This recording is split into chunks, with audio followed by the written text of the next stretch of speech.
Halo Sobat User HND, kembali lagi di channel YouTube HND Komputer Makassar, toko komputer terbaik di Makassar dengan pelayanan dan produknya juga yang terbaik tentu saja. Nah, Sobat User HND yang mau tahu tentang Chromebook, Chrome OS, terus apa lagi? Gemini atau Gemini dan fitur AI dari Google lainnya harus nonton video ini sampai habis karena hari ini saya punya bintang tamu, teman yang spesial dari Google for Education Indonesia, Pak Edward. Halo Pak Edward. Halo. Apa kabar? Baik. Nah, sebelum kita mulai Pak Edward, kita sapa-sapa dulu Smart User HND yang lagi nonton. Halo Smart User HND. Halo Smart User HND. Nah, mantap sekali.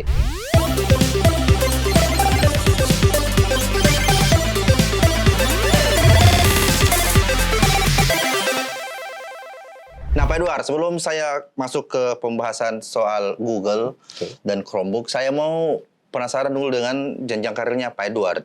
Nah, kita kan tahu itu bekerja di Google itu punya tantangan tersendiri, Pak. Betul. Itu harus selalu terdepan soal teknologi, selalu update soal teknologi, dan selalu terdepan juga soal inovasi. Nah, kita bahas dulu. Pertama kali Pak Edward gabung di Google itu kapan dan bagaimana, Pak? Oke, jadi pertama kali saya bergabung di Google itu sekitar tahun 2021 di bulan Agustus akhir. Oh, oke. Pada saat itu kita tahu ada bencana COVID pada saat itu, Iya. dan Google Indonesia itu membentuk sebuah tim yang bernama Google for Education. Nah, disitulah awal mula saya bergabung di Google Indonesia, dan role saya di Google Indonesia itu sebagai Education Specialist, dan saat ini dipercayakan memegang wilayah Sulawesi Selatan, Sulawesi Barat, dan Sulawesi Tenggara. Wow, begitu dia cerita sampai. Jadi ini Google for Education divisi baru yang dibentuk tahun 2021. Betul. Oke, ada mirip-miripnya sama kalau di produk IT dengan trainer nggak, Pak? Trainer produk. Cukup berbeda sih harusnya. Cukup berbeda ya? Oke. Jadi, Education Specialist ini kita bertujuan untuk memastikan teknologinya Google itu bisa digunakan dan bisa tersampaikan secara maksimal ke semua guru dan semua satuan sekolah di Indonesia. Oke, ya gitu ya, Pak. Ada sebelum gabung di Google ada atau pas setelah diterima di Google ada misi-misi dari Pak Edward sendiri secara pribadi untuk Google for Education dengan pendidikan Indonesia, Pak? Oke, sebetulnya misi kami itu mau memastikan teknologi kami itu bisa digunakan dan bisa membantu semua sekolah, semua guru, semua siswa untuk bisa lebih mengenal dan lebih meningkatkan literasi digitalnya. Dan membantu proses belajar mengajar jadi lebih inovatif. Oke, jadi dalam bahasa gampangnya Smart User HND nanti Pak Edward, bukan nanti, pekerjaannya Pak Edward adalah mengajar siswa-siswa untuk lebih melek teknologi. Betul. Yang dulunya kita belajar kebanyakan pakai buku atau kebanyakan membaca, ini semua didigitalisasikan. Digitalisasi. Ya, benar. Nah, salah satu alat digitalisasi yang baru di dunia pendidikan adalah Chromebook, Pak. Betul. Nah, bagi sebagian orang ini masih banyak yang bingung ini Chromebook kah atau laptop karena secara physically modelnya sama. Ya. Kalau Chromebook ini bisa dijelasin kalau buat yang belum tahu, Chromebook ini produk apa sih, Pak? Oke, gampangnya Chromebook itu laptop dan OS-nya itu, operating system-nya itu adalah Chrome OS. Dan ia jauh lebih ringan dibanding laptop lainnya. Bukan ringan dalam artian fisiknya saja ya, tetapi dia untuk bootingnya itu hanya kurang dari 10 detik sudah bisa menyala. Oke. Kenapa Chromebook menurut Google bisa menjadi solusi buat kebutuhan perangkat di sekolah atau kampus? Yang pertama itu harganya tuh murah, terjangkau. Yang kedua ini Chromebook ini memang didesain untuk kegiatan belajar mengajar. Bahkan Chromebook ini kalau dikawinkan dia dengan satu lisensi namanya Chrome Education Upgrade, atau mungkin beberapa orang mengenalnya Chrome Device Management, itu memungkinkan Chromebook ini untuk mengatur. Ada 500 kebijakan yang bisa diatur di laptop Chromebook ini. Jadi contohnya, Chromebook ini bisa dibuat mau nyala jam berapa, mati jam berapa, siapa saja yang boleh menggunakan laptop ini, apa saja yang boleh dibuka, dan apa yang tidak boleh dibuka, semuanya bisa diatur. Oke, dan itu yang atur dari sekolah? Yang atur dari sekolah, dari IT sekolahnya, admin sekolah. Oke, keren sekali. Tapi ini sistem operasinya Chrome OS setahu saya kan lebih maksimal kalau online. Nah, seperti Pak Edward dan saya tahu sebagai warga negara Indonesia yang sangat luas ini, masih banyak daerah-daerah yang belum punya akses internet atau punya tapi belum stabil. Nah, ada tidak fitur-fitur dari Chromebook dan Chrome OS fitur offline-nya untuk memungkinkan siswa belajar dan guru-guru itu bisa tetap menggunakannya tanpa harus online dulu. Oke, jadi sebetulnya Chromebook ini mungkin ini adalah salah satu persepsi yang salah juga di masyarakat. Betul.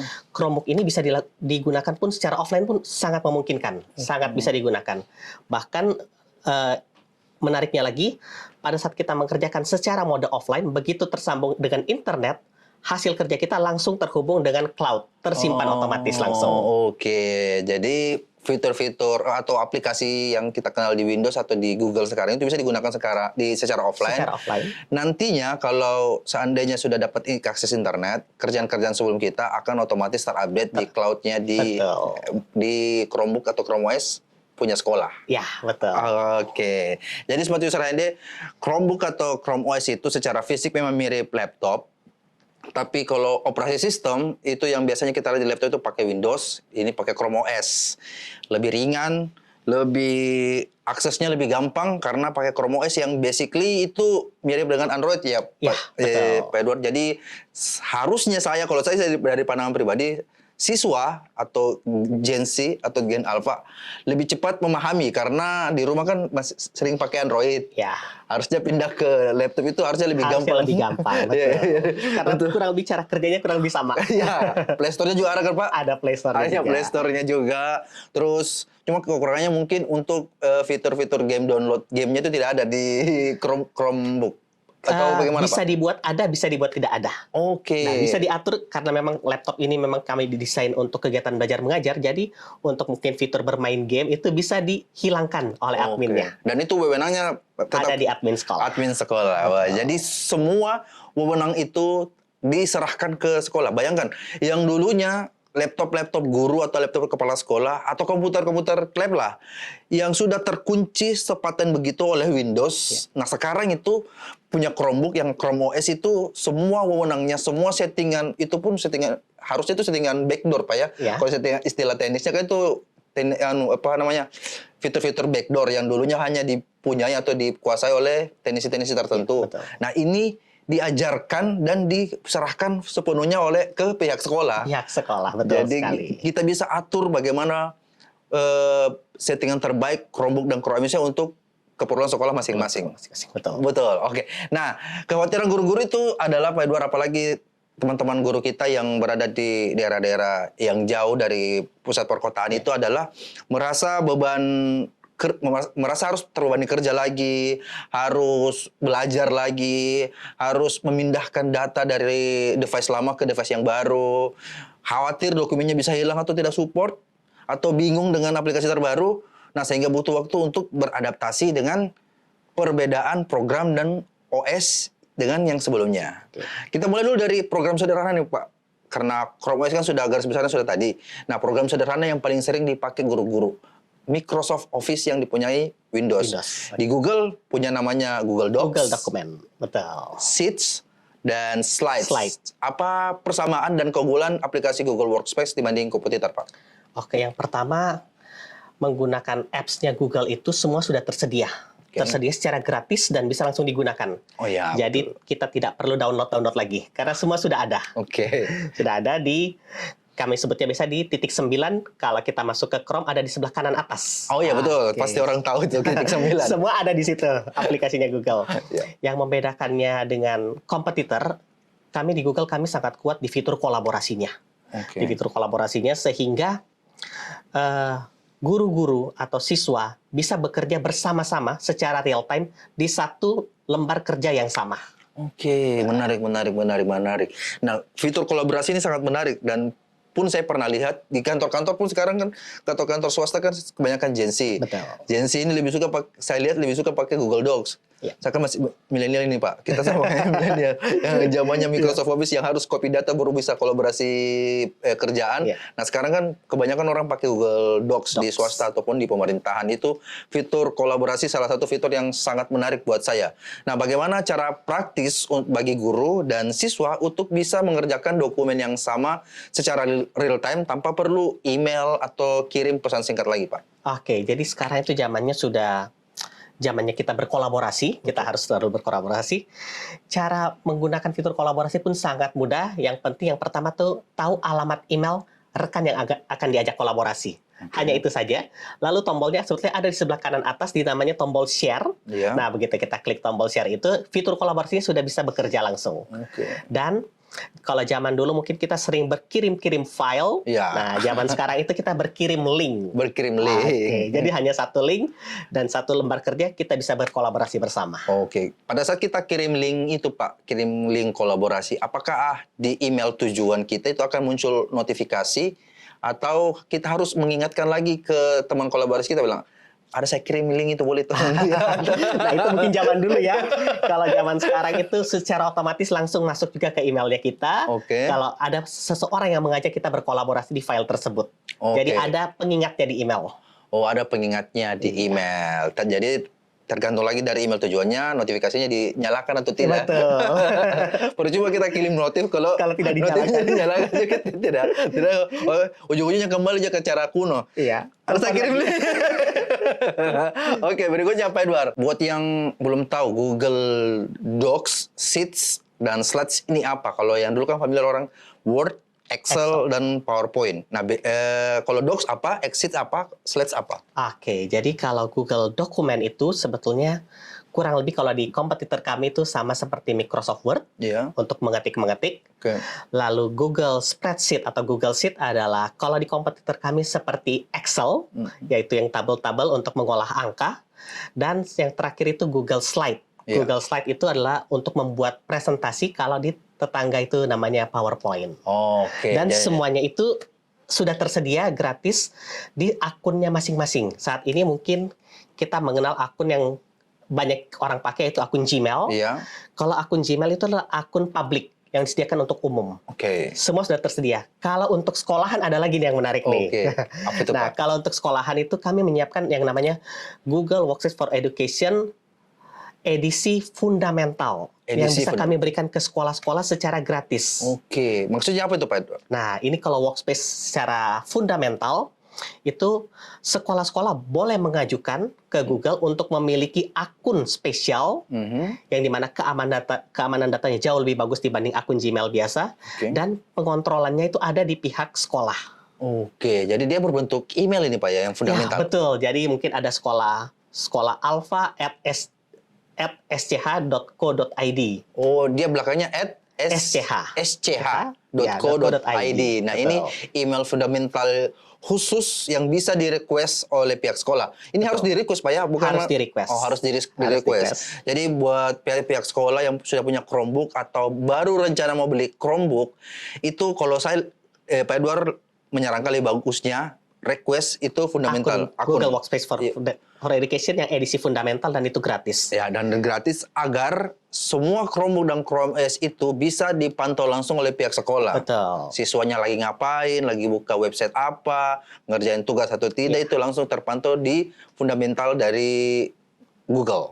Nah, kalau fitur-fitur dari Google Docs, Spreadsheet, dan Slides ini, apakah nantinya guru atau siswa akan mengalami kesulitan user interface, Pak? Ya. Dari Microsoft Office ke Google Workspace, Docs, Spreadsheet, dan Slides. Perintah-perintahnya atau penempatan logo-logonya, gimana, Pak? Sebetulnya secara fungsi itu dan logo-logonya dan penempatannya kurang lebih sama semuanya. Jadi ini kembali lagi ke kebiasaan saja sih. Untuk membiasakan kalau memang sekarang sudah zamannya cloud computing juga, di mana-mana kita bekerja dan menyimpan semua data di cloud, memang sudah saatnya kita beralih ke cloud computing dan kita menggunakan memang Google Workspace for Education tersebut.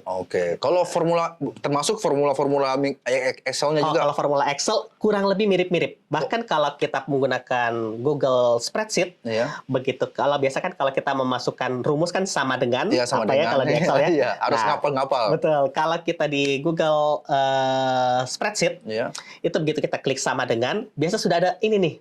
Lanjutannya apa? Sudah ada alat bantunya. Sudah ada alat bantunya, sudah ada pengingatnya. Mau pakai rumus apa nih? Betul. Nah, kalau saya sih pribadi lebih suka di slides-nya. Itu sangat membantu dan lebih gampang saya buat presentasi dibanding punyanya PPT di sebelah.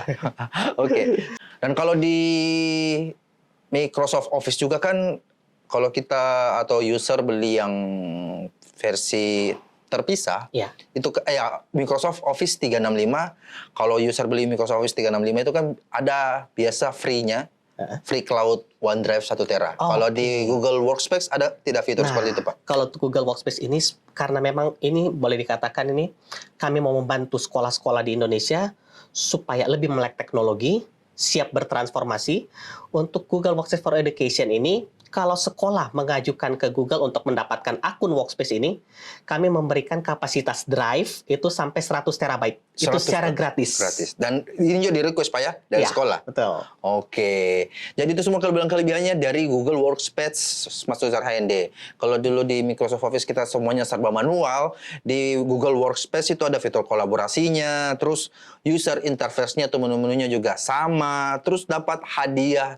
Kalau bisa di-request juga, bisa di-request hadiah penyimpanan cloud atau drive punyanya Google itu up to sampai 100 terabyte. Belum juga tadi bisa di-request untuk fundamentalnya supaya semua aktivitas dan semua pekerjaan siswa itu bisa dipantau oleh pihak sekolah secara mandiri tanpa ada pihak-pihak lain yang memantau kita. Betul. Nah, itu kan menyambung ke keamanan data. Keamanan datanya di Chromebook atau Chrome OS itu kan apalagi anak zaman sekarang, Pak, itu lebih cepat mahir dibanding generasi tua seperti kita. Dikasih laptop, pokoknya dia sudah lihat user interface-nya seperti ini, langsung ngerti, oh pokoknya nih masuk ke sini, dia tembus ke sini, masuk ke sini, dan itu. Itu kan menjadi rentan juga terhadap resiko.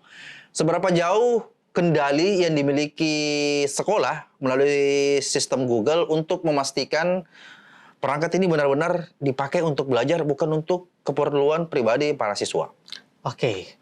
Kalau di Google itu, seperti yang tadi dikatakan, kami ada namanya license Chrome Device Management atau Chrome Education Upgrade.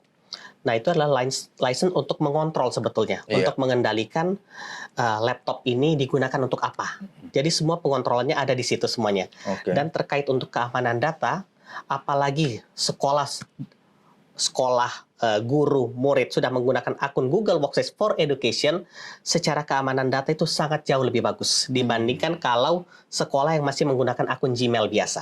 Oke, jadi semua yang email-email yang terdaftar itu sudah dijamin oleh Google keamanan datanya dan hanya untuk digunakan untuk kegiatan belajar mengajar. Betul. Dan yang menariknya, kalau menggunakan akun Google Workspace for Education itu, data-data siswa, data-data guru tidak akan digunakan oleh pihak lain untuk contohnya beriklan dan lain-lain. Oh ya, karena itu nyambung ke pertanyaan saya selanjutnya, Pak Edward.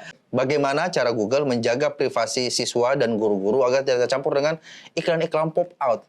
Apalagi pengetahuan kita kan kalau device itu online, pop-out iklan itu tidak bisa terhindari. Apalagi kalau punya pribadi di smartphone, pop-out itu sering muncul. Kalau di Chrome OS, Chromebook itu akan muncul seperti itu atau tidak, Pak? Nah, harus benar-benar mulai sekarang gunakan akun Google Workspace for Education karena itu bebas iklan sama sekali. Jadi data-data guru dan siswa tidak mungkin kita digunakan oleh pihak ketiga untuk beriklan di situ. Jadi benar-benar sangat-sangat aman. Dan itu email for Google for Education-nya itu bisa siswa atau guru pakai login di smartphone pribadi mereka? Bisa atau tidaknya itu tergantung dari adminnya lagi nih dan kebijakan sekolah. Apakah diperbolehkan atau tidak. Nah, karena semua pengaturan itu nanti disesuaikan dengan kebijakan sekolah. Karena Chromebook kan Chrome OS tergantung dari kebijakan sekolah juga. Ada yang bisa dibawa pulang Chromebook-nya, ada yang harus tetap di sekolah. Sedangkan pekerjaan atau tugas kan kadang harus dibawa pulang. Nah, jadi semua permission itu atau semua izin itu semua full kontrol oleh pihak sekolah. Mau itu dipakai login di perangkat lain atau tidak, harus minta izin ke pihak sekolahnya langsung. Ada pengaturannya semuanya. Iya, tidak perlu telepon oleh Google. Saya mau login bisa tidak, atau mau telepon customer service-nya Google. Bisa saya login. Tidak perlu seperti itu. Semua aktivitas dan semua izin-izinnya ada di admin sekolah atau kepala sekolah, tergantung dari sekolah siapa yang kasih adminnya. Nah, yang menarik lagi adalah pembahasan yang sangat menarik di beberapa tahun belakangan adalah AI, Pak. Asisten AI sudah kayak nabi tuh AI, semua orang bertanya. Semua harus AI. Semua harus AI. Cara makan bagaimana? Cara makan. Nah, kan asisten AI ada banyak, Pak. Di Windows ada Copilot. Ada ChatGPT, mungkin salah satu saingannya Gemini yang paling sering digunakan pada saat ini. Ya. Dan di Google ada Gemini. Atau Gemini. Ya. Di era asisten AI ini, apakah masih ada juga pihak yang pro kontra, Pak? Apalagi di pendidikan, Ya. di guru atau siswa, masih ada yang guru bilang ini membantu untuk mempersingkat pekerjaan. Ada juga yang kontra. Yang kontranya ini jangan sampai anak-anak itu kemampuan membacanya, literasinya, dan kemampuan kritisnya itu bisa bergantung semua sama AI. Ya. Bagaimana Google memastikan penggunaan AI ini tetap etis dan tidak menghilangkan kemampuan kritis dan literasi para siswa, Pak? Oke, sebetulnya kalau di Google itu balik lagi ke konsol admin. Iya. Di sekolah yang mempunyai Google Workspace itu sebetulnya ada konsol admin yang mengizinkan atau tidak penggunaan Gemini ini untuk anak murid. Oke. Bahkan itu sebetulnya kalau Gemini menggunakan akun sekolah, itu bisa dipastikan itu Gemininya itu benar-benar akan menjawab sesuai dengan kebutuhan sekolah, kebutuhan anak murid. Oke. Dan itu akan menjadi sangat aman. Dan sebetulnya kalau penggunaan AI ini, kalau saya ibaratkan seperti pedang bermata dua. Iya, betul. Kalau salah digunakan ya hasilnya juga salah, tapi kalau benar digunakan hasilnya akan sangat luar biasa. Betul. Jadi Gemini ini adalah sebuah alat sebetulnya, sebuah alat yang bisa membantu. Iya. Bisa membantu guru, bisa membantu siswa untuk proses belajar mengajar tuh jauh lebih baik lagi. Oke, jadi semua kembali lagi ke pribadi masing-masing. Kembali ke pribadi bukan juga masing-masing. kembali ke pribadi, bukan juga kembali ke admin sekolah sebenarnya. Sebenarnya penggunaan asisten AI ini kembali ke pribadi masing-masing. Ini alat atau tools, ya kalau kita gunakan jadi jahat, ya alatnya jadi jahat. Jahat. Kalau kita gunakan jadi baik, ya alatnya jadi baik juga. Betul. Bahkan bisa lebih bermanfaat daripada apa yang kita pelajari selama ini kalau kita pergunakan dengan baik. Nah, dari sudut pandang pendidik, Pak, bagaimana cara memanfaatkan Gemini ini untuk sebagai asisten pribadi menyusun rencana belajar atau membuat soal lebih efisien dibanding cara lama? Oke, sebetulnya dengan penggunaan Gemini ini banyak hal yang bersifat administrasi, bersifat otomatisasi itu bisa dikerjakan oleh si Gemini. Oke. Bahkan untuk buat RPP seperti yang tadi dikatakan itu kita hanya memasukkan sedikit prompt-nya saja. Mungkin kalau biasanya Bapak Ibu guru menyelesaikan sebuah RPP itu bisa berminggu-minggu biasanya. Iya. Dengan memasukkan prompt di Gemini, yang penting prompt-nya benar, itu paling hanya beberapa menit sudah selesai, sudah jadi. Tapi ini yang meringkas atau merangkum dokumen ini, Pak, kan ada beberapa asisten AI atau fitur AI itu bisa merangkum dalam keadaan offline. Di Chromebook sendiri bisa nggak, Pak? Bisa merangkum atau soal begitu atau menyusun rencana dalam keadaan Chromebook-nya offline? Kalau kita berbicara Gemini, AI Gemini, memang dia harus terhubung dengan internet. Oke. Supaya si Gemini bisa memberikan jawaban juga. Tapi kalau setelah Gemini memberikan jawaban, kita pindahkan jawaban tersebut ke Google Dokumen atau ke fitur lainnya, kita bisa mengaksesnya secara offline juga. Oke, jadi gitu ya. Jadi untuk prompt-nya sendiri itu harus digunakan secara online. Nah, kalau hasilnya sudah ada dan datanya itu mau dipergunakan lagi di aplikasi atau program-program lainnya itu bisa diakses secara offline. Oke. Nah, ada tidak, Pak? Ini kan ini pertanyaan out of context, Pak. Maksudnya bukan pertanyaan utama saya. Ada tidak fitur-fitur menarik dari Chromebook atau Chrome OS yang sebenarnya belum banyak orang tahu? Fitur-fitur menarik kayak pernah saya baca itu ada bikin podcast sendiri, atau yang membantu tugas-tugas siswa-siswa yang supaya lebih menyenangkan belajar di sekolah. Oke, betul. Nah, sebetulnya bukan Chromebook ya, tapi ke AI mungkin ya. AI-nya betul. Nah, di Google itu kami sebenarnya ada dua AI. Dua AI, yang pertama mungkin Gemini atau Gemini. Yang ini mungkin semua orang mungkin sudah banyak tahu. Yang kedua itu ada AI kami namanya Notebook LM. Notebook LM. Nah, Notebook LM ini adalah satu AI yang benar-benar spesial sekali dan saat ini belum ada kompetitornya. Oke. Nah, di Notebook LM ini itu bisa membuat kalau kita memberikan dia sumber tersebut nanti dirubah menjadi seperti podcast seperti saat ini nih. Oke. Jadi anak-anak mungkin yang suka belajarnya tipenya auditori bisa menggunakan Notebook LM ini. Oke, cara aksesnya, Pak, ini harus memang pakai Chromebook atau bisa pakai device lain? Bisa dengan semua device bisa, bahkan sudah tersedia juga Di Play Store sudah ada aplikasinya. Oh, aplikasinya sudah ada juga? Sudah ada juga. Kalau diaksesnya via laptop berarti via website? Via website. Websitenya apa, Pak? Websitenya notebooklm.google. Notebooklm.google. Dan ini bisa digunakan betul-betul sebagai AI ya, Pak ya? Ya, ini adalah AI, betul. Jadi bukan fungsinya khusus untuk edukasi saja fungsinya? Fungsinya sebetulnya bermacam-macam ya. Iya, betul. Bahkan bisa membuat slide presentasi, bisa membuat poster, banyak sekali fungsinya. Dan dia ini yang sedikit membedakan, mungkin banyak yang belum tahu, yang sedikit membedakan Notebook LM ini dengan Gemini. Nah, kalau di Gemini itu sama seperti AI pada umumnya, di mana kita bertanya, Gemini akan memberikan jawaban seluas-luasnya, berdasarkan bank data yang Gemini punya. Nah, kalau di Notebook LM ini, kita lah yang memberikan dia sumber. Nah, karena kita yang memberikan dia sumber, otomatis pasti kita akan memberikan dia sumber yang terbaik. Betul. Nah, mungkin kalau kita pakai Gemini atau mungkin AI lainnya, pada saat kita bertanya memang diberikan jawaban, tapi kadang-kadang jawabannya suka halusinasi, betul ya? Terlalu luas atau bias. Nah, bias, ya. Kalau di Notebook LM itu hal tersebut tidak mungkin tercipta, karena kita lah yang memberikan dia sumber. Ada kemungkinan tidak Notebook LM ini bisa diakses offline karena kan secara kinerja kan source-nya dari usernya sendiri. Betul. Ada kemungkinan tidak ke depannya atau mungkin sudah terjadi Notebook LM ini bisa digunakan secara offline, Pak? Paling pada saat kita menggunakan Notebook LM itu memang harus terhubung dengan internet, apalagi pada saat kita meminta sumber-sumber ini dirubah menjadi podcast kah, dirubah menjadi presentasi ataupun menjadi poster, itu semua harus diakses secara online. Tapi begitu hasilnya sudah ada, kita bisa download kembali untuk kita pergunakan secara offline. Kembali lagi seperti Gemini tadi ya, Pak ya. Iya, jadi betul.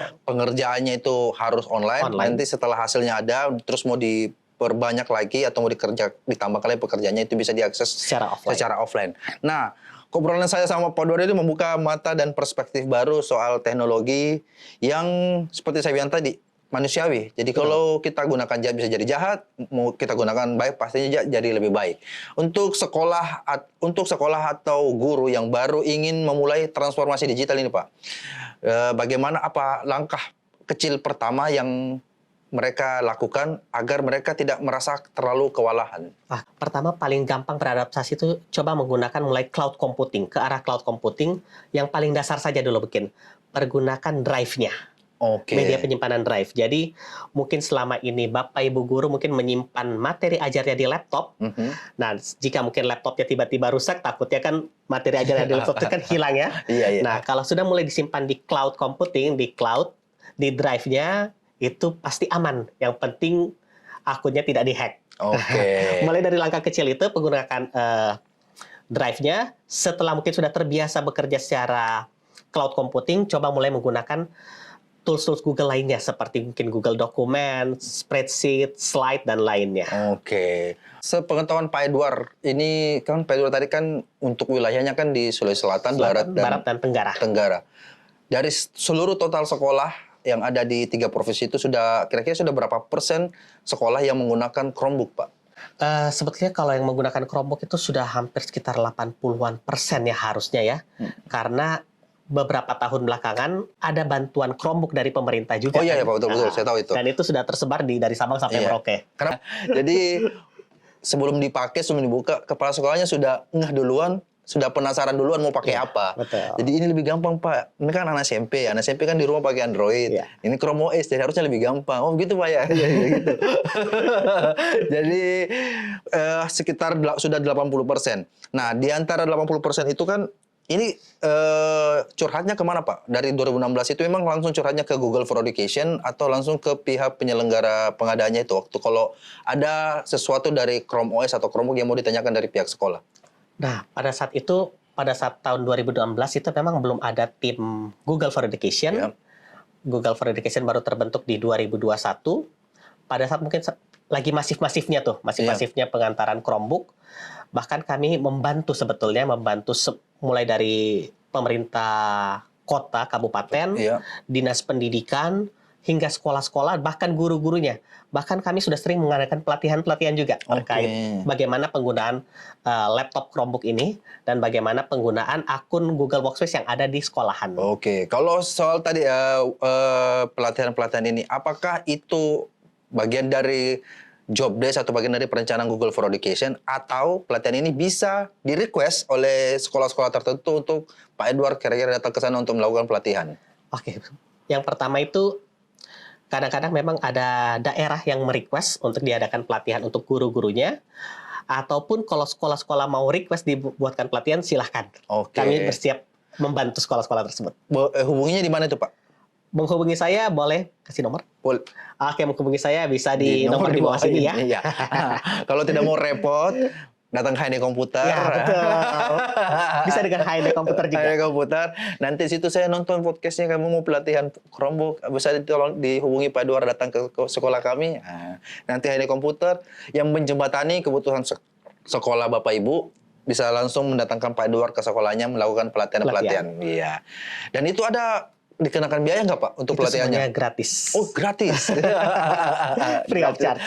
Free of charge. Karena gratis, jadi seandainya Bapak Ibu memang mau serius melakukan pelatihan Chromebook untuk guru-guru dan siswanya, karena ini gratis, kalau bisa pelatihannya tuh jangan satu sekolah saja. Ya, betul. harus kumpulkan beberapa sekolah supaya satu kali Pak Edward datang ke daerah itu, semua sekolah-sekolah yang ada di kabupaten itu bisa langsung mengerti dan tahu cara mengoperasikan Chromebook. Betul. Terakhir, Pak, apa mimpi besar Pak Edward untuk wajah pendidikan Indonesia dalam beberapa tahun ke depan bersama ekosistem Google for Education? Oke, jadi mimpi saya untuk Indonesia ke depannya diharapkan sebetulnya sekolah, guru, siswa, bukan hanya di kota-kota besar, tapi hingga di pelosok mempunyai akses yang sama terhadap teknologi. Dan itu bisa diwujudkan dengan bantuan Google for Education sebetulnya, di mana aplikasi kami ini sudah sangat dikenal sebetulnya. Dan sebetulnya sudah tersedia sebetulnya di handphonenya masing-masing sudah ada. Iya. Jadi diharapkan setelah mengakses ini, literasi digital anak-anak baik yang di pelosok itu bisa sama dengan yang ada di kota-kota besar. Oke, jadi pemerataan ya. Pemerataan. Jadi pemerataan pendidikan itu jangan sampai seperti zaman dulu lagi. Iya. Akses pendidikan yang terbaik itu hanya ada di kota-kota besar saja, tapi mimpinya Pak Edward dan Google for Education itu pemerataan update teknologi dan literasi dan keilmuan pendidikan itu bisa merata sampai ke pelosok-pelosok. Betul. Oke, terima kasih Pak Edward waktunya. Sama-sama. Dan seri-serinya jangan bosan-bosan datang mampir ke HND Komputer di podcast UMKM kita ini, podcast kecil kita ini. Nah, Sobat User HND, terima kasih sudah menonton dan sudah mendapatkan ilmu yang sangat bagus sekali dari Pak Edward dari Google for Education. Jangan lupa komen, di-share, ini ilmunya untuk saya pribadi sangat bermanfaat. Jadi di-share konten ini, video ini ke teman-teman atau keluarga yang membutuhkan. Dan yang paling penting adalah di-subscribe. Ya, supaya podcast UMKM ini bisa menjadi besar. Oke, sampai ketemu di podcast kita yang berikutnya, di HND Play yang berikutnya bersama host saya, Agus. Sampai jumpa. Assalamualaikum warahmatullahi wabarakatuh.